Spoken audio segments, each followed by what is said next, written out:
Pesawatmu sudah penuh penumpang, kamu pun bergegas mencari kursimu yang nyaman di sebelah jendela dan berharap bertemu tetangga yang ramah.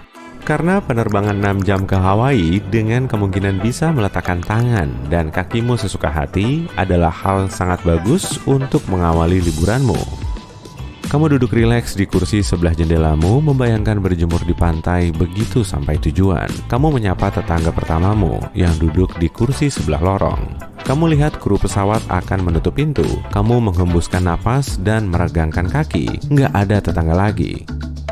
Tiba-tiba, penumpang terakhir berlari ke deretan kursimu, seolah dia muncul entah dari mana. Dia ngasih tahu kalau kamu udah menempati kursinya. Sulit dipercaya. Kru pesawat datang dan memintamu meninggalkan kursinya. Tapi kenapa? Kamu sudah memesan kursi sebelah jendela via online. Kamu nggak punya waktu berdebat karena pesawat segera lepas landas. Jadi kamu pindah ke kursi tengah. Cowok itu menaruh kedua sikunya di kedua lengan kursi. Tetangga yang duduk di tepi lorong juga sudah menempati lengan kursi satunya dan memakai headphone-nya.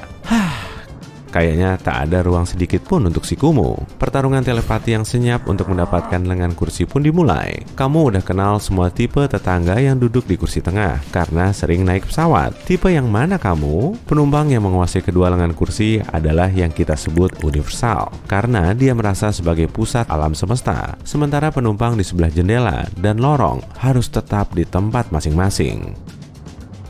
Dia mungkin mempersempit komunikasi jadi sebatas pertarungan siku. Di sini, kami sarankan untuk menggunakan kata-kata untuk menandai area lengan kursimu, meskipun akan canggung. Tapi kayaknya kamu nggak kayak gitu. Penumpang pindah-pindah. Itulah sebutan untuk orang yang kadang memakai lengan kursi kiri lalu pindah ke kanan. Biasanya duduk berdampingan seperti ini damai. Di sini, komunikasi tetap bersahabat dengan kamu bertukar senyum jika nggak sengaja bersentuhan. Itu udah hampir kayak kamu, tapi belum sepenuhnya. Ada juga penumpang pemalu yang nggak memakai lengan kursi kanan maupun kiri. Biasanya, dia duduk tegak dan menunggu sampai di tempat tujuan. Dia takut bersentuhan siku dengan tetangganya, tapi dia juga nggak kayak kamu. Penumpang yang kooperatif selalu menggunakan setengah lengan kursi bagian depan dan berbagi lengan bagian lain dengan tetangganya. Jika kamu tahu, ada tempat untuk sikumu dan tetanggamu juga tahu bagian mereka. Dan dijamin nggak ada kontak yang nggak perlu. Aha, itu kedengarannya kayak kamu.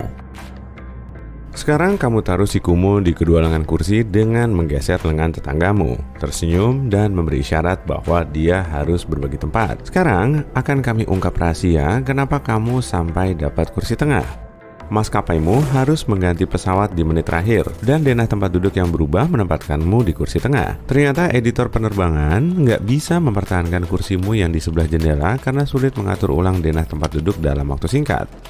Mengangkut semua penumpang dengan pesawat baru kayak menyusun puzzle. Rahasia lain, kapan mereka bisa menempatkanmu di kursi tengah adalah jika kamu sampai di bandara di saat-saat terakhir. Jika kamu belum memesan kursi atau belum check-in online, kemungkinan besar kamu memperoleh kursi tengah di deretan samping kamar kecil, atau diberi kursi di belakang sayap dan mendapat bonus ekstra bising dari mesin pesawat. Tapi kamu juga berpeluang besar mendapatkan kejutan upgrade atau ruang tambahan dengan duduk di deretan pintu keluar atau kursi sekat.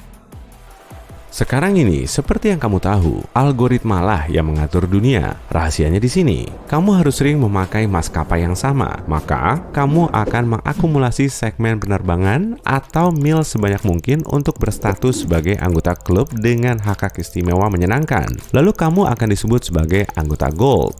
Nah, sekarang kapanpun kamu membeli tiket, nomor frequent flyermu akan mengaktifasi sebuah algoritma dalam sistem reservasi. Kamu akan bisa memesan kursi dengan ruang ekstra via online dan mendapat akses ke lounge bandara. Bahkan, pas penerbangan nggak penuh, sistem komputer akan otomatis memblokir kursi tengah di sebelah kursimu. Kamu pun bisa merentangkan tangan tanpa bersentuhan dengan orang asing selama penerbangan. Tahu cara memperoleh upgrade di saat-saat terakhir juga berguna. Maskapai biasanya terlalu banyak menjual kursi penerbangan untuk memaksimalkan pendapatan dan meningkatkan faktor muatan.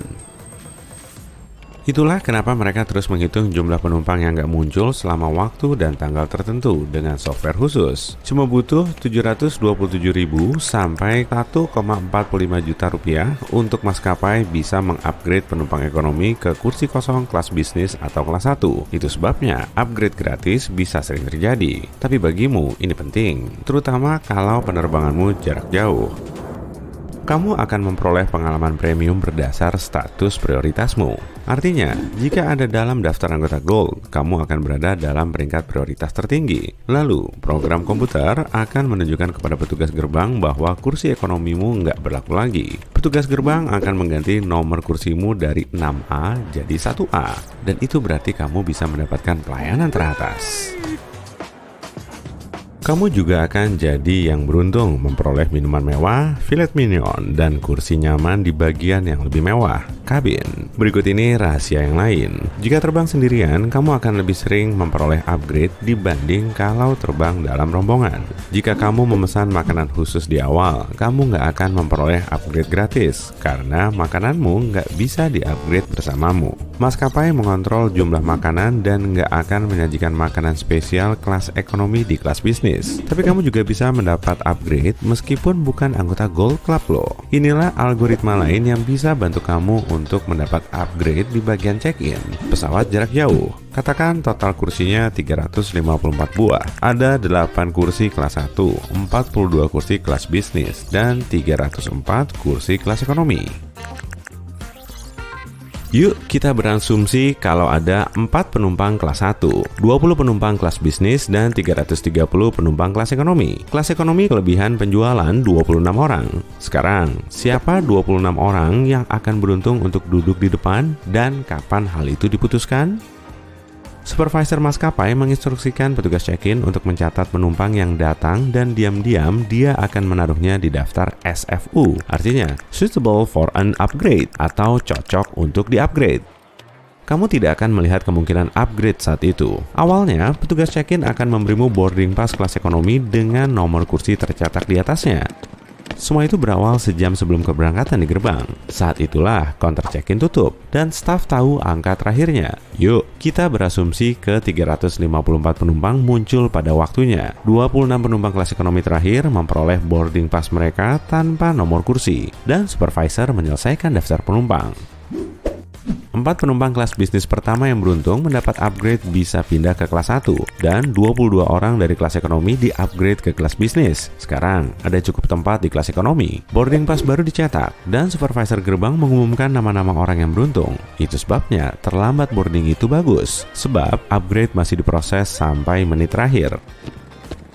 Ngomong-ngomong, petugas check-in bukan cuma mengambil tas dan ngasih kamu boarding pass loh. Mereka juga bertanggung jawab atas masuknya kamu ke tempat tujuanmu pada penerbangan internasional. Saat ngobrol denganmu di counter, petugas memperoleh jawaban di komputer, oke atau an oke untuk boarding. Berkat para pengecekan di bandara keberangkatan, pengawasan perbatasan kedatangan internasional berlangsung lebih cepat karena sebagian pekerjaan telah dilakukan di titik keberangkatan. Dan biasanya kamu akan berterima kasih, sebab dengan begini, kamu bisa cepat meninggalkan bandara setelah penerbangan beberapa jam.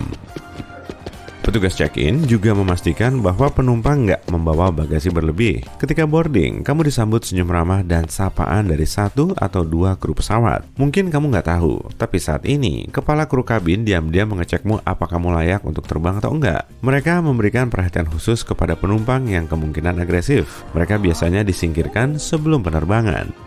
Saat kamu duduk di kursi pesawatmu, kru kabin disebar di seluruh kabin. Mereka menyambutmu dan mengecek apakah kamu menaruh tas jinjing di dekat pintu keluar atau deretan di dekat sekat dinding. Selama penyajian makanan, kru kabin mengontrol apa yang kamu minum dan memastikan kamu nggak melampaui batas tertentu. Hati-hati, kru pesawat mengawasimu. Haha, tapi cuma biar kamu tetap aman kok.